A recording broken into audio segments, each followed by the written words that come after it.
तो क्या हम DDR1, 2, 3 और DDR4 आपस में एक्सचेंज कर सकते हैं?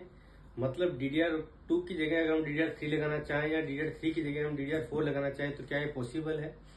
तो इसका जवाब होगा नहीं। Oh, no. ये पॉसिबल नहीं है, क्योंकि DDR1 ये हो या 2 हो या 3 या 4, हर किसी का सॉकेट अलग अलग होता है और हर किसी की स्पीड अलग अलग है। जितनी आप लेटेस्ट टेक्नोलॉजी में जाएंगे वो बेटर टेक्नोलॉजी हो जाती है और बेटर स्पीड हो जाती है, और उनका सॉकेट बिल्कुल अलग होता है, तो वो उसमें सपोर्ट नहीं करेगा। Thank you.